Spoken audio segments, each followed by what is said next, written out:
Bonjour, j'ai donc un deuxième livre à vous présenter aujourd'hui en 2 volumes. Donc, il s'agit de deux petits exemplaires IN16, des exemplaires d'une édition de 1755. Donc voilà, vous avez 2 jolis petits exemplaires dans des reliures en basagne granité, plutôt en bon état, avec de beaux fleurons sur les dos, de fleurons dorés, parce que Segré est un auteur du XVIIe siècle. Et alors Segré, c'est quelqu'un qui a un parcours intéressant. Il a d'abord été au service de celle qu'on appelait la Grande Mademoiselle, donc la duchesse de Montpensier, Marie-Louise d'Orléans.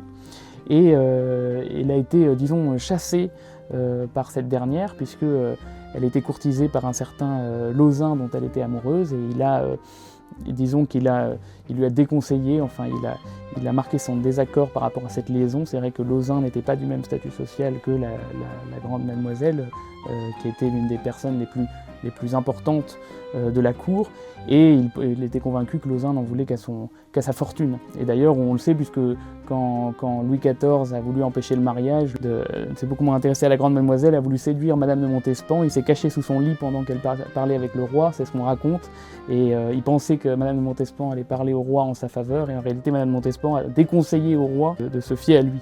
Mais pour revenir à Segré, Segré a été chassé donc du service de la Grande Mademoiselle, et ensuite il est rentré au service de Madame de La Fayette, donc la célèbre autrice de La Princesse de Clèves. Et en réalité, Madame de La Fayette, il a publié ses premiers romans sous le nom de Segré, voilà, parce qu'elle avait besoin de publier sous le nom d'un homme pour pouvoir publier ses romans. Donc l'un de ses romans les plus connus, La Princesse de Montpensier, et son roman Zaïd ont été publiés sous la plume de Segré.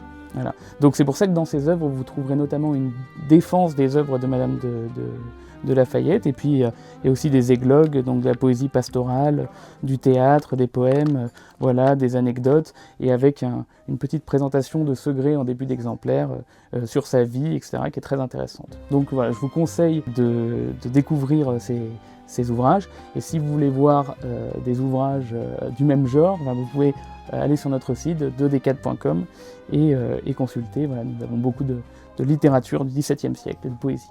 Merci et à bientôt.